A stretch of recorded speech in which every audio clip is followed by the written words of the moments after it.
இறைவன் கைவிடுவதில்லை. ஆன்மீக கதைகள். தனது மகனை அழைத்து கொண்டு அவனது தந்தை ஒரு காட்டிற்கு போனார். அப்போது மகனிடம் ஒரு சவாலை முன்வைத்தார். மகனே, இப்போது உனக்கு முன் ஒரு பெரிய சவால் உள்ளது. அதில் நீ வெற்றி பெற்றால் நீ பெரிய வீரனாகி விடுவாய். அதாவது, இன்று இரவு முழுவதும் நீ தனியாக இந்த காட்டிலேயே இருக்க வேண்டும். உன் கண்கள் கட்டப்படும். ஆனாலும் நீ பயப்படக்கூடாது. வீட்டிற்கு ஓடி வந்து விடவும் கூடாது என்றார். சிறுவன் ஆர்வத்துடன் சவாலை சந்திக்க தயாரானான். அவனது கண்களை தந்தை துணியால் இறுகக் கட்டினார். பின்னர் தந்தை திரும்பிச் செல்லும் காலடி ஓசை மெல்ல மெல்ல மறைந்தது. அதுவரை தந்தை அருகில் இருக்கிறார் என்ற தைரியத்தில் இருந்த அவனுக்கு தூரத்தில் ஆந்தையின் அலறலும் நரியின் ஊளையிடுவதும் நடுக்கத்தை கொடுத்தது. காட்டு விலங்குகள் வந்து தாக்கிவிடுமோ என்ற அச்சத்தில் அவனது இதய துடிப்பு வழக்கத்தை விட தாண்டி எகிரியது.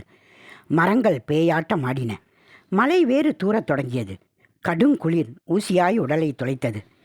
ஐயோ, இப்படி நிர்கதியாக தவிக்க விட்டுட்டு போயிட்டாரே அப்பா, பயமாக இருக்கே.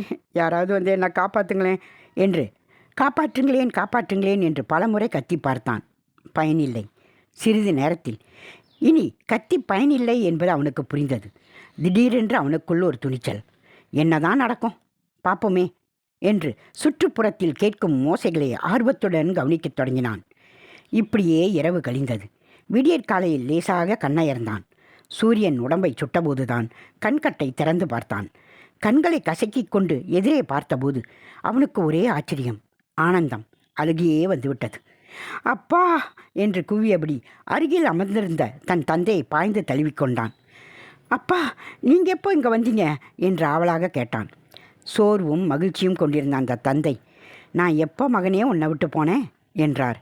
அப்படின்னா இரவு முழுக்க எங்கே தான் இருந்தீங்களா? பிறகு ஏன் நான் பயந்து அலறிய போதெல்லாம் என்னை காப்பாற்றலை? ஏன் என்கிட்ட எதுவுமே பேசலை அப்படின்னு கேட்டான். உன் மனோதிடம் வளரணும், நீ எதற்கும் அஞ்சாத வீரனாகணும் அப்படின்றதுக்காகவே மௌனம் காத்தேன். ஏனென்றால் அச்சத்தின் உச்சத்தை எட்டும்போது துணிச்சல் தானே வரும் என்றார் தந்தை.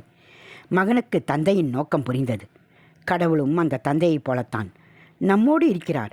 துன்பத்திலும் சோகத்திலும் நாம் தவிக்கும்போது நாம் தோன்றிவிடாமல் நாம் தீரர்களாக வேண்டும் என்பதற்காக பல நேரங்களில் அவர் மௌனம் காத்து வெறும் பார்வையாளர் போல் இருக்கிறார்.